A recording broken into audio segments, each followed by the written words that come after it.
ijwi ryawe rivuga rihamagara ngo negera aho uri. Turabahe kaze abo tugiye gusangira ijambo ry'Imana. Ku mazina nitwa Jire Yambona, ndi umukozi w'Imana wo mu ishingiro rya Golgotha. Tugiye gusangira amajambo y'Imana uyu mwanya.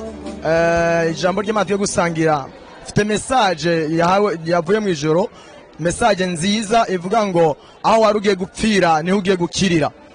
Amajambo tugiye gusangira turasanga mu gitabo cya Esteri igice cy'icenda ku murongo wa mbere. Turasoma mu izina rya Yesu Kristo. Abayuda bica abansi babo. Nuko mu kwezi kw'icumi na kabiri kwitwa Adari, ku munsi wako w'icumi na gatatu, ariwo munsi nyene icagezo c'umwami n'iteka ryiwe vyari bishitse ku ntango. Niwo munsi abansi b'Abayuda baziga ko babahagarara ku gakano, ariko birahinduka Abayuda baba aribo bahagarara ku gakanu abari bafitiye urwanko. Amina. Inshuti bene data, mufite message ivuga ngo aho warugiye gupfira niho ugiye gukirira. Iri ni ijambo ry'Imana twari duhawe n'Uwiteka. Ni message ije ku buzima bwawe, ni message ije ku mupapa n'umumama n'umuntu wese ahari. Hari ahantu warugiye gupfira, ariko ndakuzaniye message ivuga ngo aho nyene warugiye gupfira niho ugiye gukirira. Iki cyari gihe Abayuda bari baratwawe ari nyagano mu gihugu kitari ciwabo. Bamaze kugerayo bandika icete ko bashobora kwicwa bose bakarimburwa bagakurwaho, ariko ico candiko cyari kimaze kwandikwa kirahinduka kubera Imana. Kubera Imana ibihindura ivyo bintu vyose.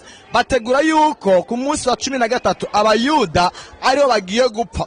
Maze kuri uwo munsi bibanye n'umugambi w'Imana, Imana yateguye ku buzima bw'Abayuda ihindura amateka, ihindura ubuzima, ihindura icyari cyateguye ko ubuzima bwa bugiye kuzimangana bagiye gusubira kuba buzima. Haleluya. Maze muri uwo mwanya Abayuda bari biteguye gupfa, ariko Imana ihindura ibintu, ariko Imana ihindura amateka. Imana ikora igikorwa gikomeye ku buzima bw'Abayuda. Uwo munsi bari bagiye gupfiraho niwo munsi bakiriyeho. Maze kuri uwo munsi bica abansi babo. Ndashaka nkubwire mwene data uri kuradukurikirana, hari inzandiko nyinshi zanditswe, hari inzandiko Satani yateguye ku buzima bwawe, hari inzandiko Satani yateguye kugira ngo ashobore kwica ubuzima bwawe buzimangane burundu, hari ibyo yateguye gukora kugira ngo ubuzima bwawe bupfe, hari ibyo Satani yateguye gukora kugira ngo ibyawe byose uri kurategura ntihagire ikintu na kimwe gishobora kubandana. Ndashaka nkubwire mwene data, ibyo byose byari bigiye gupfa, byose bigiye kuba bizima mu izina rya Yesu. Kubera Imana ibyo byari bigiye gupfa, Uwiteka yaraje kubigira bizima. Ndashaka nkubwire wewe uri kuradukurikirana,